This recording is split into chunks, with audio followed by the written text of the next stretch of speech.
Hey, hello. Balik lagi di channel Spoiler Moon dan kita akan lanjutkan lagi kisah hidup Tuan Muda Yun. Sebelumnya, sorry banget. Jujur agak sulit bagiannya untuk rekaman hari ini. Jadi seperti yang sudah disampaikan kemarin di video sebelumnya, bahwa rencananya di hari Senin itu Ani perjalanan balik dari kampung gitu ya, ke perantauan. Ani berangkat jam 3 pagi. Tapi ya, kita manusia itu hanya berencana dan Tuhan yang berkehendak. Nah, di situ baru di dalam perjalanan Ani dapat kabar kalau keponakan Ani yang baru lahir meninggal. Akhirnya putar balik ngurusin semuanya dan kemudian baru OTW malam hari karena memang mengupayakan untuk bisa kembali di hari ini, di hari Selasa ini. Tadi baru sampai siang sekitar jam 1 dan aneh nggak tahu harus ngapain, harus gimana. Cuman ya, salah satu yang bisa gue lakukan mungkin ya tetap memberikan yang pernah gue janjikan, bahwa ya ini waktunya untuk update. Jadi Ani mulai buat naskah lagi dan kemudian rekaman. So semoga tetap bisa menikmati konten di hari ini. Dan langsung aja kita sambung kelanjutan kisah hidup Tuan Muda Yun di part 130. Di part sebelumnya, Beiming Lai Feng memimpin komando dari kapal perang peringkat 9 untuk kemudian menyerang makhluk berwajah raksasa. Di situ dia terus menyerang secara habis-habisan, walaupun sebelumnya sudah diperingatkan oleh Yun Xiao. Apalagi ketika makhluk berwajah raksasa itu semakin mendekat. Ekspresi Beiming Lai Feng tampak semakin kaku. Tatapannya tajam, namun telapak tangannya basah oleh keringat. Setelah perintah itu, kapal perang melonjak keluar dari kehampaan. Serangan dilepaskan dan sinar-sinar cahaya jatuh dari langit. Serangan menghantam tubuh makhluk itu tanpa ampun. Ledakan demi ledakan merobek dagingnya. Wajahnya yang bulat pun berlubang. Serpihan daging berterbangan ke segala arah. Tubuh dari raksasa itu terus terdorong mundur. Dia bahkan tak lagi mampu melawan. Ledakan terus menggema. Formasi utama menembakkan serangan ketiga. Kali ini, sinar itu menembus seluruh tubuhnya. Cahaya menghujam lurus ke wajahnya dan menghancurkannya dalam satu pukulan telak. Bagus, siapkan serangan terakhir, kata Beiming Lai Feng yang tak mampu menyembunyikan kegembiraan di wajahnya. Di seluruh kapal, sorak kegembiraan pun pecah. Makhluk yang menakutkan itu akhirnya tumbang. Namun, dia tidak langsung hancur. Tubuhnya perlahan kehilangan esensi kehidupannya dan dia mulai melepaskan rintihan panjang. Suaranya begitu menyayat hati dan penuh dengan aura kuno, bahkan terasa seperti berasal dari zaman purba. Saat itu kapal perang masih melaju. Namun suasana di atasnya sudah berubah. Keheningan aneh menyelimuti hati semua orang. Rintihan itu seakan sampai menembus jiwa. Tanpa sadar, mereka merasa terseret. Seakan kembali ke masa yang sangat jauh. Ke dunia di mana kehidupan purba berkembang. Semuanya terasa begitu asing dan liar. Kesadaran mereka pun mulai kabur. Sadarlah, teriak Yun Xiao yang memecahkan ilusi. Dia mengangkat tangan kirinya mengeluarkan sebuah lonceng, dan kemudian lonceng itu dilemparkannya ke atas kapal. Lonceng itu mulai berbunyi dan melepaskan gelombang suara yang jernih dan langsung menghantam altar spiritual dan lautan kesadaran semua orang. Total, lonceng itu berbunyi 3 kali. Dan setelah itu, kesadaran semua orang akhirnya kembali. Tapi, tubuh mereka gemetar dan wajah mereka berubah pucat. Beiming Lai Feng menggertakkan gigi. Sial, hampir saja kita terjebak. Aku tidak menyangka makhluk ini masih bisa melepaskan gerakan seperti ini sebelum mati. Mendengar itu, Yun Xiao menggeleng pelan dan wajahnya tetap terlihat serius. Bukan begitu. Tubuh dan jiwanya sekarang memang sedang runtuh. Tapi keadaan ini bukan serangan yang dia sengaja. Keadaan ini seperti fenomena alami sebelum kematian datang. Tapi apa yang terjadi sekarang baru permukaannya saja.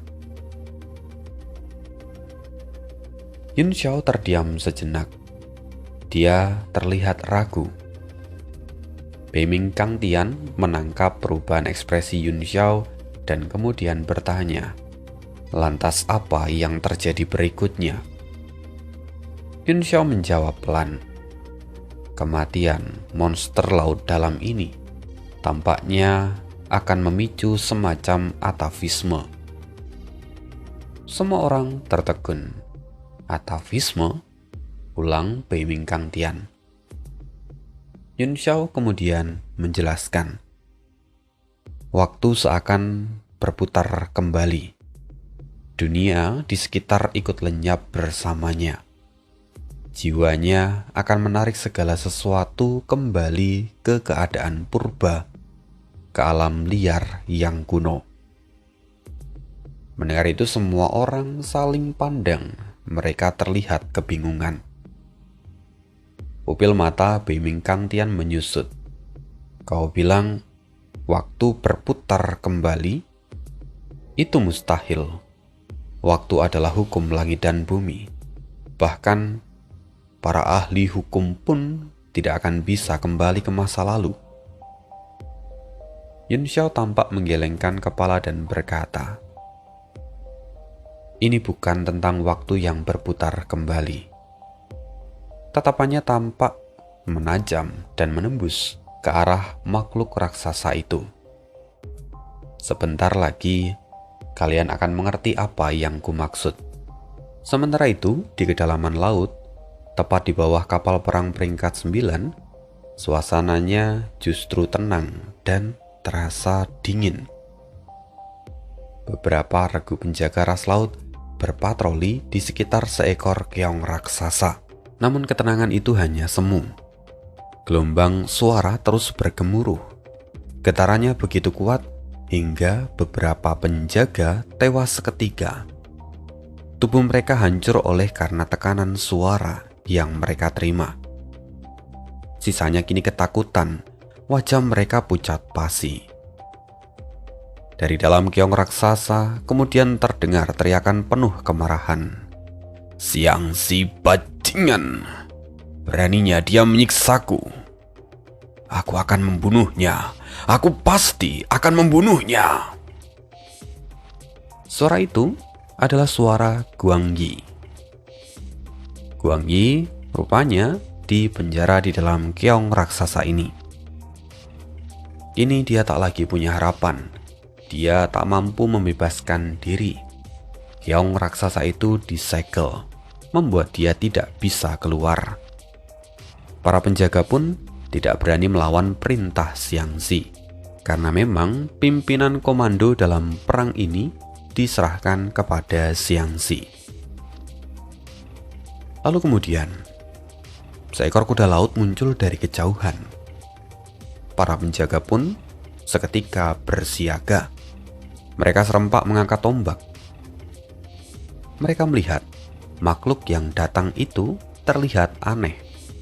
Tubuhnya transparan, tetapi ekornya berwarna ungu kehijauan dan agak gelap. Kepalanya merah terang, menyerupai jengger ayam. "Apa itu?" salah satu penjaga berbisik. "Tunggu, lihat di belakangnya ada sesuatu." Semua mata segera tertuju ke belakang makhluk itu. Seorang penjaga menelan ludah dan tubuhnya bergetar. "Aku ingat, itu adalah kuda laut penginjak awan. Hanya keluarga kerajaan Laut Timur yang diizinkan untuk menungganginya." Mendengar itu, seketika semua wajah berubah muram. Tekanan yang datang bukan sekedar kekuatan, melainkan otoritas dari garis keturunan kerajaan. Kuda laut itu berhenti perlahan di depan mereka. Di badan kereta terlihat ada ukiran naga yang tampak jelas. Semua penjaga lalu berlutut serempak, tubuh mereka gemetar. Kemudian sosok berjubah putih muncul di depan keong raksasa. Tangannya di belakang punggung. Dia berkata dengan tenang, "Yang mulia Yi, apakah Anda ada di dalam?" Mendengar itu para penjaga semakin ketakutan. Dan komandan penjaga yang ada di sana menjawab, "Benar, Yang mulia, Guangyi ada di dalam sana." Kemudian dari dalam keong raksasa, Guangyi meraung setelah mendengar suara sosok yang baru datang. "Fei Ming, keluarkan aku, dan cepat bantu aku untuk membunuh Xiangxi. Aku ingin Xiangxi mati hari ini." Keong raksasa itu bergetar lagi. Namun pola segel di permukaannya berkedip dan menahan kekuatan yang dilepaskan dari dalam. Sosok berjubah putih itu tak lain adalah Fei Ming seperti yang disebutkan Guangyi tadi. Kini dia tampak mengernyitkan dahi. Dalam benaknya muncul banyak pertanyaan, seperti kenapa Guangyi bisa berada di dalam kerang raksasa, atau kenapa Guangyi sekarang begitu marah. Pertanyaan itu tentu tidak bisa langsung terjawab. Maka Fei Ming mengangkat tangan dan sinar pedang melesat secepat kilat. Ledakan pun terjadi. Keong raksasa terbelah dua dan meledak berkeping-keping. Dari dalamnya, Guangyi terlempar keluar. Kini tubuhnya terlihat penuh luka. Jubahnya compang-camping dan darah menetes di mana-mana. "Yang mulia Yi, bagaimana bisa Anda terluka seperti ini? Apakah Xiangxi sungguh berani menyiksa Anda?" Wajah Fei Ming berubah seketika. Sementara itu, Guangyi kini tampak dipenuhi niat membunuh. "Dia memang bajingan. Kini aku akan membalasnya berlipat ganda. Fei Ming, ikut denganku. Kita habisi Xiangxi." Guangyi tampak menatap tajam ke arah Fei Ming. Ini terasa bukan lagi permintaan, tetapi perintah. Namun, terlepas dari apapun alasannya, Fei Ming kini tampak terdiam sejenak dan berkata, "Xiangxi adalah pangeran dari Kerajaan Laut Utara. Dia memegang token itu. Karenanya saya tidak bisa membunuhnya." "Diam," potong Guangyi. "Kau adalah pelayan pedang ibuku. Kau harus patuh padaku. Dia mengirimmu hari ini untuk menyelamatkanku. Dan itu artinya kau harus mendengarkanku." Fei Ming tetap tenang. Dia berkata, "Nyonya memerintahkan saya untuk menyelamatkan Anda dan membawa Anda kembali dengan selamat. Nyonya sendiri yang memperingatkan agar saya tidak bertindak gegabah. Maka saya tidak bisa mengikuti perintah Anda. Mendengar itu wajah Guangyi menjadi gelap. Oh, bagus. Kalau aku memang tidak bisa mengandalkanmu, maka aku sendiri yang akan membunuhnya. Dia berbalik dan hendak pergi. Namun, sebuah perasaan aneh menyebar, seolah waktu mengalir tanpa batas. Laut seakan berubah menjadi daratan dan waktu berlalu dalam sekejap. Apa ini? Bukan hanya Guangyi, bahkan Fei Ming pun terkejut saat merasakannya. Setelah beberapa saat, Guangyi menatap tangannya. Kenapa? Tubuhku terasa berubah. Kulitnya yang halus kini mulai berkeriput. Warnanya pun berubah menjadi coklat gelap. Fei Ming juga mengalami perubahan. Dan perubahan mereka terus berlanjut dan tidak berhenti. Para penjaga pun kini berlutut. Mereka mulai berubah satu persatu. Tubuh mereka seakan merosot dari bentuk ras laut menjadi binatang laut yang lebih primitif.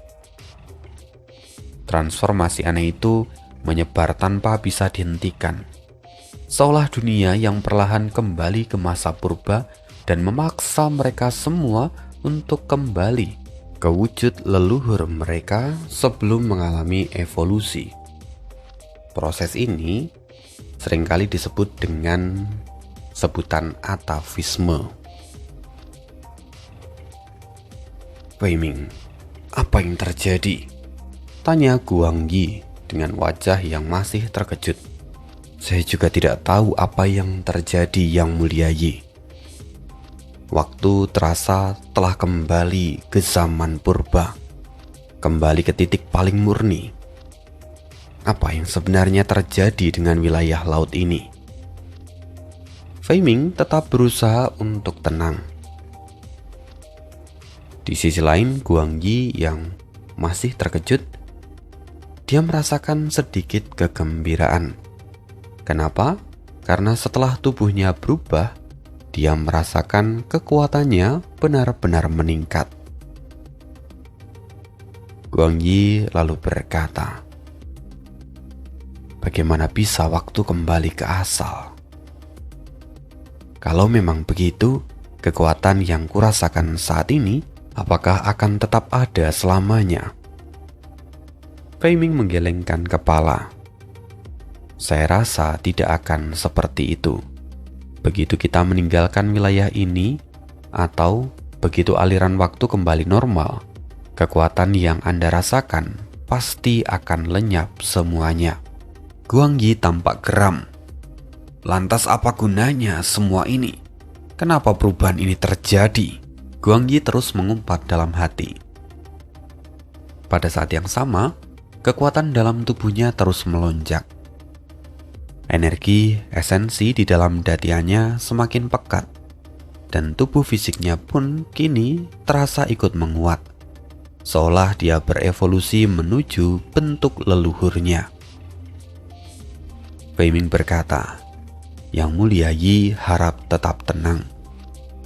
Walaupun kekuatan dan bentuk ini tidak akan bertahan selamanya, namun semuanya tetap menguntungkan. Dengan cara ini kita bisa merasakan kekuatan leluhur kita dan memahami puncak potensinya. Itu akan sangat membantu kultivasi dan juga terobosan kita di masa depan. Ekspresi Guangyi tampak berubah-ubah. Dia berkata, tapi kalau kekuatanku meningkat seperti ini, apakah itu berarti Xiangxi juga akan menjadi lebih kuat? Fei Ming menjawab, jika Xiangxi ada di tempat ini untuk rentang waktu yang lama, tentu saja itu sangat mungkin terjadi. Mendengar itu, niat membunuh langsung terpancar dari wajah Guangyi. Tangannya kini telah berubah menjadi cakar merah kecoklatan. Dia mengepalkan tangannya di dalam air, Dan seketika pusaran terbentuk dan menyebar. Dia mengeram. Aku bersumpah akan membunuh Xiangxi hari ini. Dengan kekuatan ini, dia tak akan bisa lari. Cahaya tajam melintas di matanya. Dia melepaskan satu pukulan ke arah langit. Pusaran itu menghantam dasar laut dan meledak tepat di depan Fei Ming. Para penjaga yang ada di sana semuanya hancur menjadi serpihan daging. Fei Ming tetap berdiri di sana. Hanya ujung jubahnya yang terangkat berkibar akibat benturan. Dia berkata pelan, "Jika Yang Mulia Yi bersikeras, saya tidak punya pilihan selain membawa Anda kembali dengan paksa." Mendengar itu ekspresi Guangyi berubah drastis. "Apa katamu? Kau ingin melawanku?" Kilatan dingin melintas di mata Fei Ming. Dia sudah sabar sedari tadi. Asal-usul Fei Ming, dia itu bukan berasal dari keturunan naga sejati dan dia tidak memiliki garis darah unggul. Tetapi dia adalah pelayan pedang dari kerajaan Laut Timur. Tentu dia adalah seorang ahli yang tidak bisa diremehkan. Dengan suara dingin, dia berkata, "Saya memang pelayan pedang dari ibu Anda. Namun Nyonya selalu memperlakukan saya dengan baik. Beliau tidak pernah merendahkan saya. Karena itu saya tetap tinggal di istana. Saya berutang budi padanya, maka saya patuh padanya." Kini Fei Ming menatap Guangyi tanpa gentar. Dia berkata lagi, "Dan kali ini saya akan mengabaikan penghinaan yang Anda berikan. Tetapi tidak akan ada kesempatan yang kedua." Mendengar itu, wajah Guangyi memucat. Dia bisa merasakan niat membunuh dari tatapan Fei Ming, meskipun kekuatannya sudah meningkat. Hawa dingin kini tetap menjalar di hatinya. Guangyi tahu kalau dia terus memprovokasi Fei Ming, mungkin dia akan benar-benar mati di sini. Lagi pula, di seluruh 4 lautan, selain keempat kerajaan yang berada di puncak, sejatinya masih terdapat ras-ras misterius dengan kekuatan yang setara. Mereka memang jarang muncul dan hidup secara tersembunyi di laut dalam. Mereka juga tidak tunduk pada kerajaan manapun, tapi mereka tetap memiliki kekuatan dari kelas tertinggi. Keluarga Fei Ming sendiri juga berasal dari salah satu ras itu. Sebuah garis keturunan yang menakutkan. Masa lalu Fei Ming itu kelam. Dia dibuang dan diburu oleh keluarganya sendiri.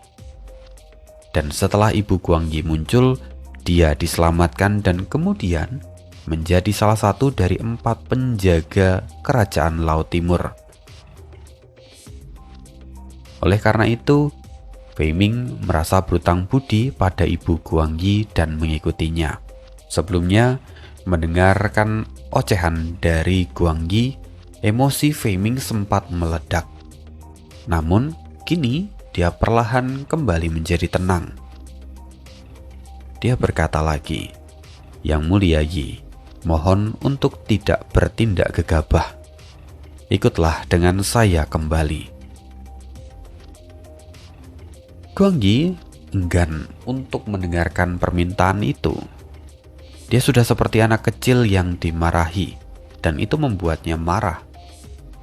Tapi di hadapan kekuatan Fei Ming, Guangyi bahkan tak berani bertindak sembarangan. Setelah itu, tubuh Guangyi berubah menjadi avatar naga sejati. Ekornya menyapu air dan kemudian mengguncang dasar laut. Guangyi melesat menuju permukaan. Fei Ming tetap tak bergeming seolah tak terjadi apapun.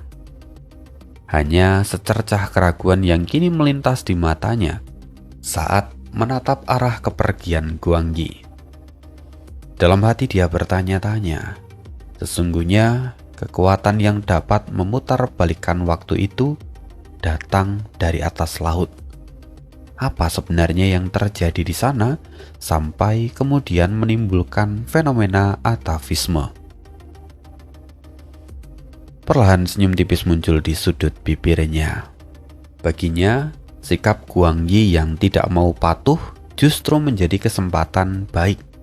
Kalau Guangyi tetap keras kepala, maka dia punya alasan untuk bertindak tanpa melanggar kehendak dari majikannya. Kini sosoknya berkelebat dan menghilang dari dalam laut.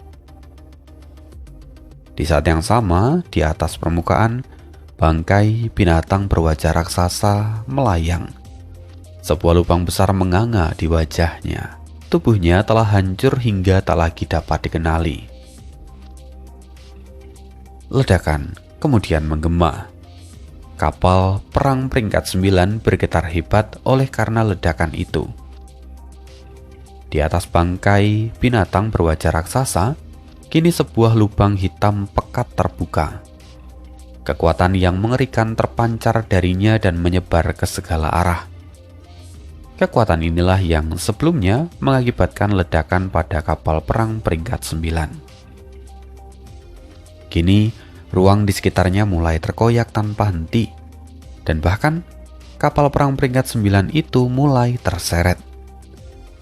Ekspresi Beiming Lai Feng kini berubah.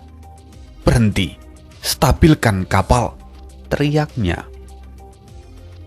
Beberapa napas kemudian, kapal akhirnya berhenti di udara.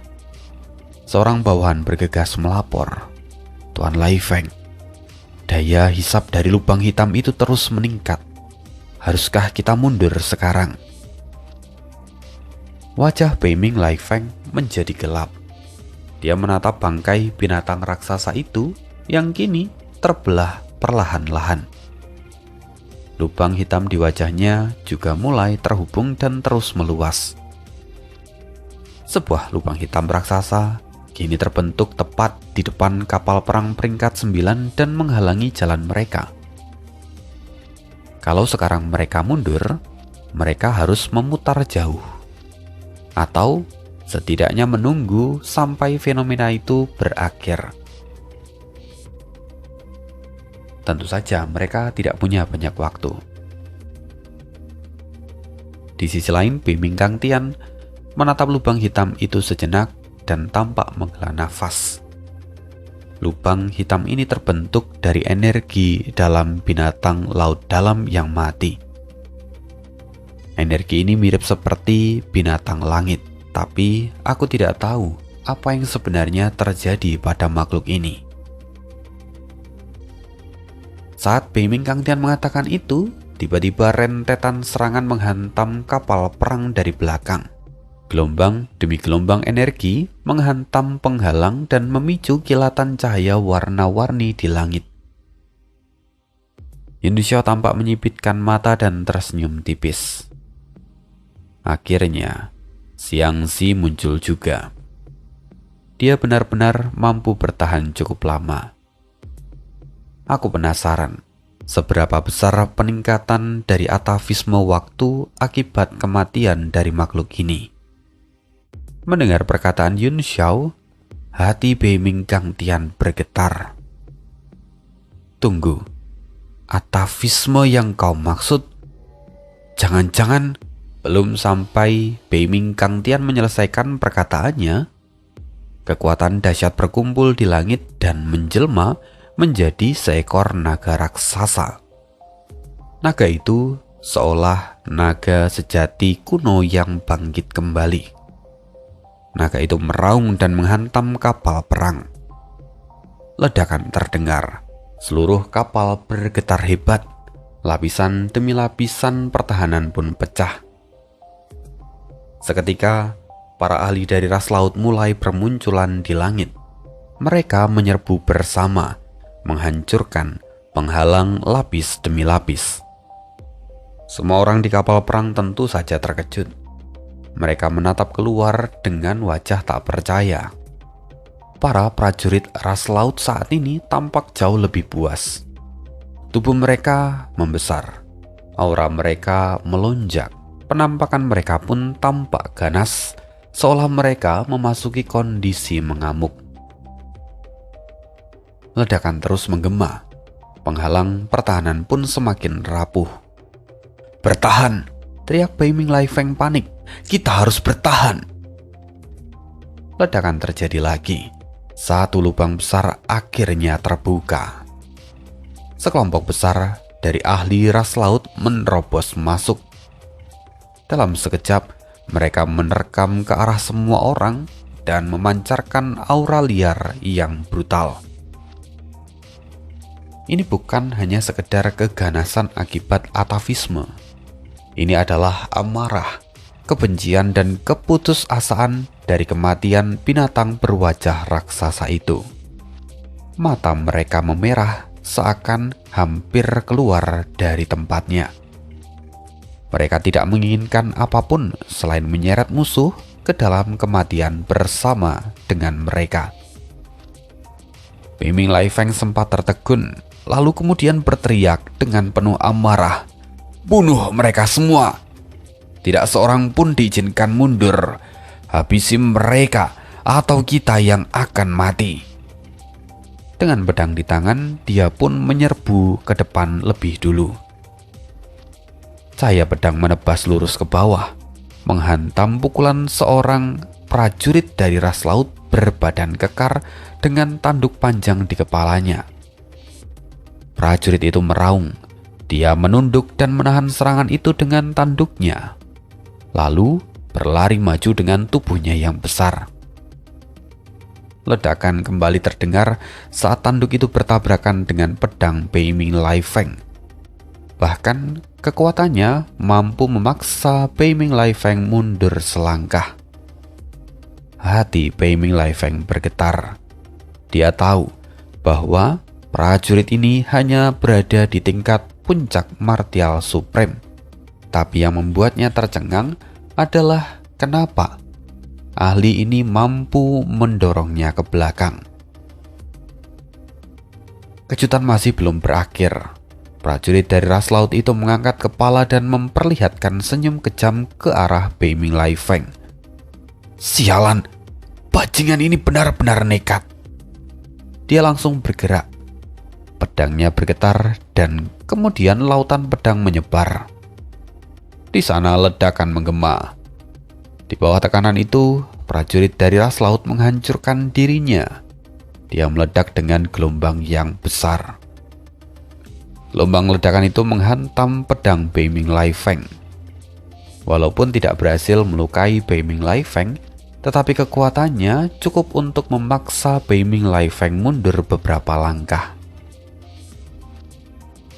Dari jauh seseorang berteriak, "Semua prajurit ras laut ini telah diperkuat. Semuanya berhati-hati." Di sisi lain, Eleji juga merasakan kejanggalan. Dia bahkan kesulitan untuk menghadapi seorang martial Sovereign yang sebenarnya tingkat kultivasinya ada 2 bintang di bawahnya.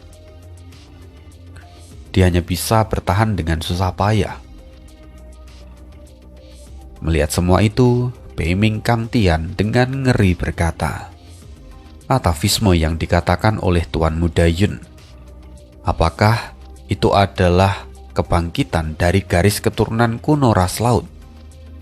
Tapi bagaimana mungkin hal seperti itu bisa terjadi?" Tatapan Yun Xiao masih terfokus di langit. Dia melihat sosok samar yang ada di atas sana. Yun Xiao berkata, "Fenomena ini memang aneh, tetapi bukan hal yang mustahil. Di banyak tempat di benua bela diri surgawi, sudah muncul tanda-tanda distorsi waktu. Kurasa kini aku mulai memahami apa yang terjadi pada makhluk laut dalam itu." "Tunggu, apa maksudmu?" tanya Bei Ming Kang Tian. Makhluk itu terlalu mengerikan. Kekuatannya bahkan mampu menyaingi kapal perang peringkat 9. Jika ada lebih banyak makhluk seperti itu, maka kerajaan Laut Timur bisa menyapu seluruh wilayah timur. Ini tentu sangat berbahaya. Yun Xiao kemudian berkata, "Ini baru dugaanku. Tanpa bukti aku tidak bisa mengatakannya." Beiming Kangtian mendengus pelan. Dia tampak sedikit tidak senang. Namun dia tidak juga memaksa Yun Xiao. Dia berkata, tidak peduli apapun itu, tidak ada yang bisa menghentikan istana Beiming. Tatapannya kini beralih ke langit. Xiangxi sama sekali tidak menyembunyikan auranya.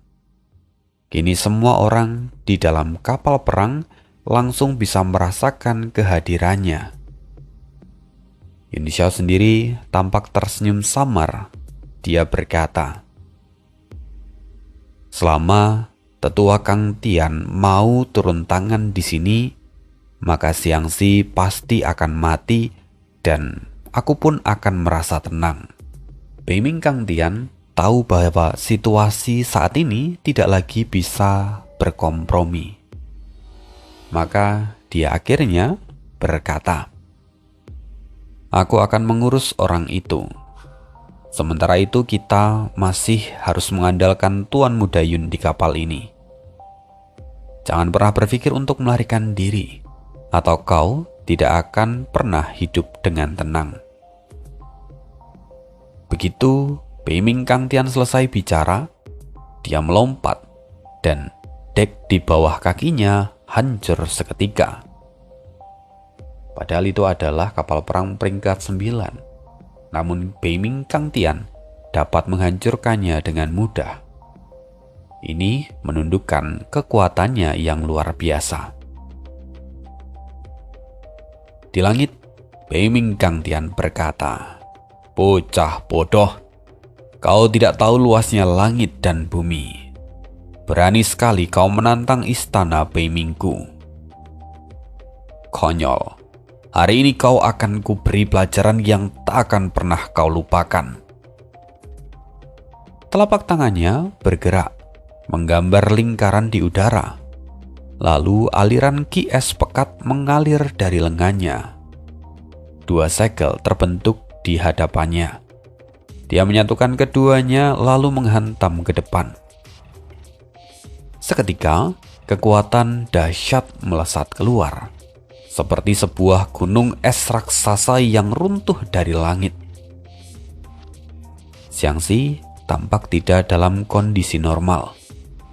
Kepalanya masih tertunduk, seolah dia tenggelam dalam pikirannya sendiri. Baru saat hawa dingin menekannya, dia perlahan mengangkat kepalanya. Matanya tampak dipenuhi amarah dan niat membunuh. Serang Luo Hou. Cahaya melesat saat tombak perang Luo Hou muncul di tangan Xiangxi. Seluruh kekuatan kini terkumpul dalam satu titik, dan ledakan menggema. Serangan sebesar gunung itu seketika runtuh, dihancurkan oleh satu gerakan Xiangxi. Tapi Xiangxi tidak berhenti, dia kembali mengayunkan tombaknya. Aura di tubuhnya pun meledak dan mengguncang ruang di sekitarnya. Baik Beiming Kangtian maupun Yun Xiao sama-sama tertegun. Setiap gerakan Xiangxi kini memancarkan aura dari naga sejati. Dan itu cukup untuk membuat jiwanya bergetar. Tubuhnya mulai berubah menjadi seberkas cahaya dan melesat ke langit. Tombak Luo Hou berputar, berubah menjadi tulang belakang putih yang melilit tubuhnya. Lalu kemudian perlahan tertanam ke dalam daging. Darah mengalir, setetes demi setetes. Darah itu membeku di udara dan berubah menjadi batu darah merah dan kemudian jatuh ke laut. Darah naga sejati! Yao Long yang ada di dalam tubuh Yun Xiao berseru kaget. "Hei, itu benar-benar darah naga sejati. Apa yang sebenarnya terjadi di sini? Wajah Yun Xiao pun tampak serius. Dia mengulurkan tangan, menangkap beberapa batu darah yang jatuh. Batu itu terlihat merah seperti giok, memancarkan kilau terang di bawah cahayanya. Di dalamnya, tampak ada bayangan naga samar yang berputar.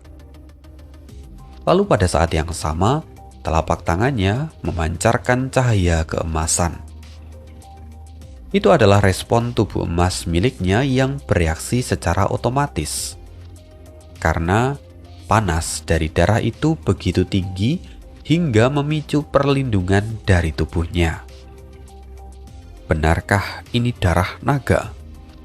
Ekspresi Yun Xiao sendiri tampak dipenuhi keterkejutan. Dia sendiri pernah melihat batu darah naga. Itu adalah harta langka milik naga sejati. Suara Yao Long kembali terdengar penuh dengan gairah. Benar, itu adalah darah naga. Kumpulkan cepat. Itu adalah harta yang tak ternilai. Yun Xiao tampak menyipitkan mata, lalu mengepalkan tangan dan meremas darah naga itu. Seketika batu itu hancur menjadi bubuk di telapak tangan Yun Xiao. Serbuk merah berhamburan dan ki naga samar menguap darinya. Apa yang kau lakukan? Kau terlalu ceroboh. Aku tahu kau ragu, tetapi ini benar-benar darah naga. Waktu pasti telah kembali ke masa purba. Garis keturunan Xiangxi begitu kuat hingga dia bisa memanifestasikan wujud naga sejati. Ini adalah kesempatan sekali seumur hidup, kata Yao Long. Tapi Yun Xiao tetap tenang. Dia berkata, tenang saja, ini bukan darah naga sejati. Dia menatap serbuk merah yang ada di tangannya. Bahkan jika waktu terbalik, mustahil naga sejati benar-benar muncul di dunia ini. Batu darah naga sejati sangat keras dan panas. Tubuh emasku yang belum sempurna ini tak akan mungkin mampu menghancurkannya dengan mudah. Dia berhenti sejenak. Tapi meski begitu, konsentrasi garis keturunannya memang sangat tinggi. Dia sudah sangat dekat dengan tingkat putra naga. Yun Xiao tampak lebih serius. Tingkatan putra naga itu berada di level roh sejati. Artinya, Xiangxi dapat menjadi jauh lebih kuat. Yun Xiao mengangkat kepala dan menatap Xiangxi. Kini aura Xiangxi tampak terus melonjak. Hatinya pun terasa berat. Jenius dari ras laut ini mungkin akan menjadi roh sejati pertama yang menembus alam dewa ke-10 dalam puluhan ribu tahun. Darah dalam tubuhnya mendidih. Hasrat bertarung perlahan bangkit. Yao Long bisa merasakannya dan berkata, masa depan dunia mungkin akan ditentukan oleh pertarungan kalian berdua. Senyum tipis muncul di bibir Yun Xiao. Aku harap begitu. Jika tidak, menembus alam ke-10 sendirian akan terasa sangat sepi. Kilatan niat bertarung muncul dari matanya. Aku sungguh menantikan pertarungan itu. Walaupun itu tidak akan terjadi sekarang. Setelah percakapan itu, kembali terdengar sebuah teriakan. Li Yun Xiao, apa yang kau lakukan? Semua orang bertarung mempertaruhkan nyawa, sementara kau hanya menonton. Apa kau tidak punya rasa malu? Suara itu adalah milik Beiming Lai Feng. Dia kini tampak terdesak. Namun Yun Xiao tidak terlalu memperdulikannya. Dia tampak acuh tak acuh. Tanpa menjawab, dia berbalik dan melangkah ke medan perang. Dengan kekuatannya saat ini, para prajurit biasa bukanlah tandingannya. Bahkan para ahli yang telah diperkuat oleh atavisme hanya mampu menahan beberapa gerakan sebelum terpukul mundur. Yun Xiao kini bergerak di medan perang seolah sedang berjalan dengan santai. Setiap langkahnya diiringi satu serangan, dan setiap serangan merenggut satu nyawa. Melihat sikapnya yang begitu tenang, Beiming Lai Feng tampak dipenuhi emosi yang campur aduk. Benci, iri, sekaligus takut berkumpul menjadi satu.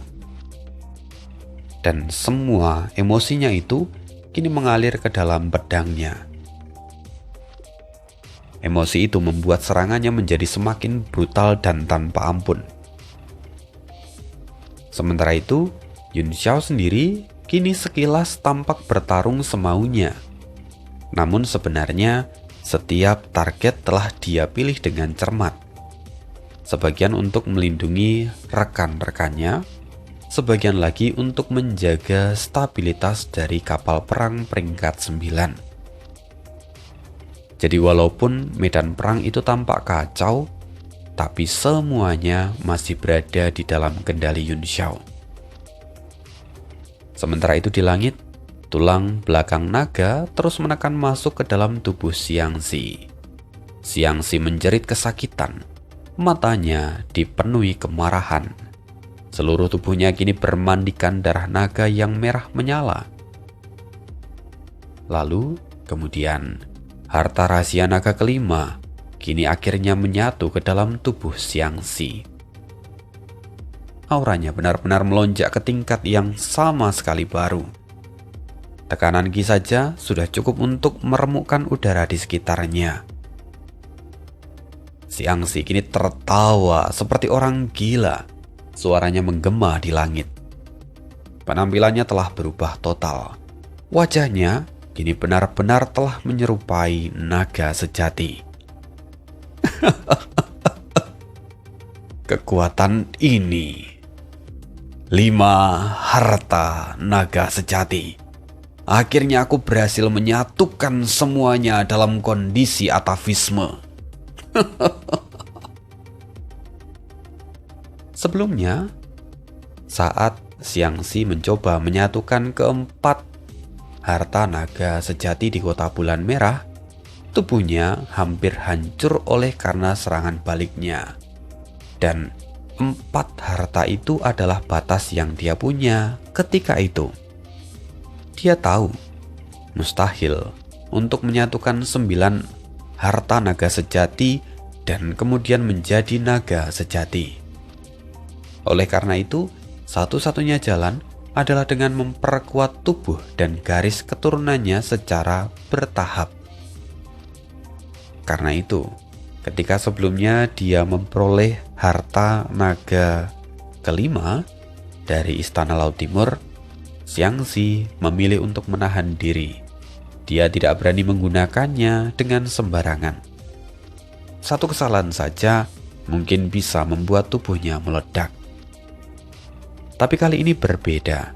Dalam kondisi atavisme, dia justru berhasil menyatukan kelimanya dengan sempurna. Dan kini, kekuatannya sungguh mencapai puncak yang belum pernah ia rasakan sebelumnya.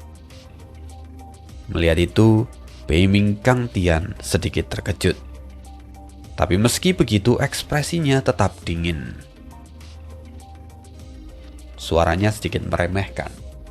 Tidak peduli berapa banyak tambalan yang kau tempelkan pada tubuhmu itu, hasilnya akan tetap sama.